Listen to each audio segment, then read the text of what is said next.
My dear homemaker, here are some lessons from the great homemaker. He created a home for us, his family, one day at a time, kicking out the vanity. He brought light out of darkness, order out of chaos, a labor of love creating fondness. Though mighty and great, he didn't do it all in a day. So this I pray, let's embrace a schedule today, that we may never bask in dismay. Hear what he did each day. Day 1, light came out of darkness, and before stepping into the work of day 2, the work of the day was celebrated. This is good, he said, appreciating the work of his hands. The day 2, the waters from the heavens were separated. From that of the earth and the sky he birthed, and still he paused looking at the work of his hands, saying, this is good. Day 3, the land was separated from the seas, just for you and for me. And yet again, not hustling and grinding, the king of productivity paused just to acknowledge the work accomplished in the day. Day 4 was meal planning and meal prepping day. The vegetation, the herbs and the fruit trees were underway. And yet again, a pause at the end of the day was in order.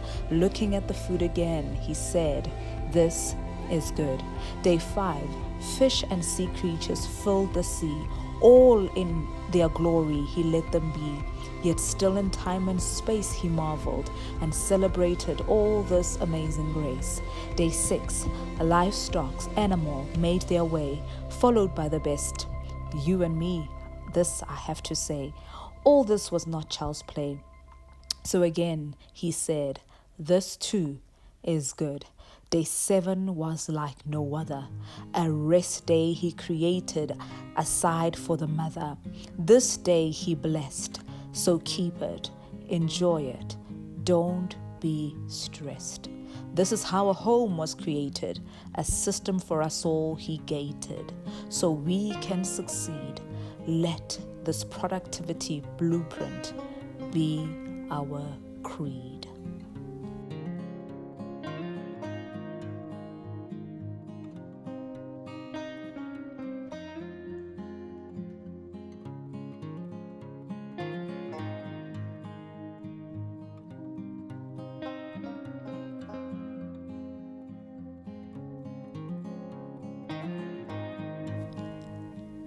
As I was meditating on the book of Genesis, specifically chapter 1, these are the homemaking lessons that I learned.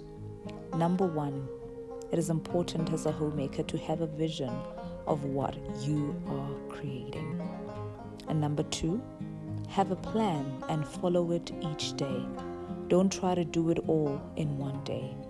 For example, have a cleaning schedule, have a homeschool schedule, and give each day an assignment over trying to do every single thing, every single task in one day, which leads to overwhelm and burnout.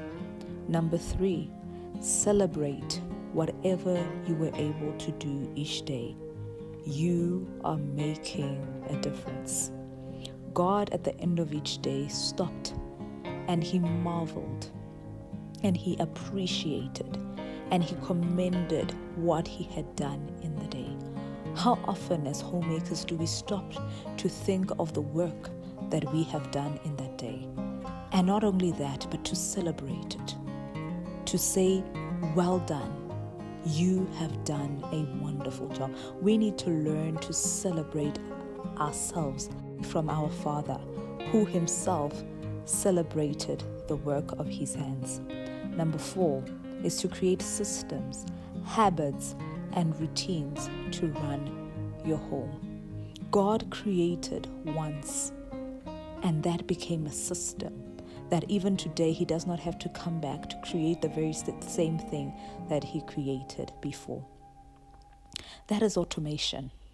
And we can create automation and systems in our homes through the habits that we have, like resetting your room every time you use it.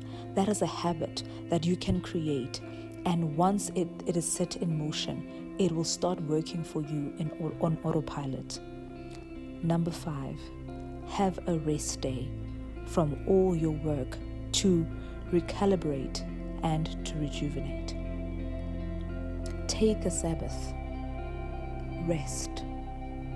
Rest from your work. Ever since I started doing this, I look forward to the week ahead because I take the time to pause. I take the time to stop. I take the time to refuel and to relax. Number 6, productivity is busyness. It is the process of creation. Productivity can look like reading a book to your little ones. Productivity can look like you cleaning and organizing and bringing order in your home out of chaos. Productivity can be educating your children, bringing light out of darkness. It can look like starting the day in the Word, bringing light to your path. It can look like tending to your garden in order to create healthy and nutritious meals. It can also look like nursing your baby as a new mother. Productivity is not busyness. These are the things that I've learned from Genesis 1. It's such an amazing passage. And to think that God, our Father, our source, is the master homemaker. He created this earth for us as a home. And each day, He took delight in the details of the things that we would need in the future. He anticipated our needs and He made provision for them. This is what a homemaker does day in and day out. We can never take our role for granted.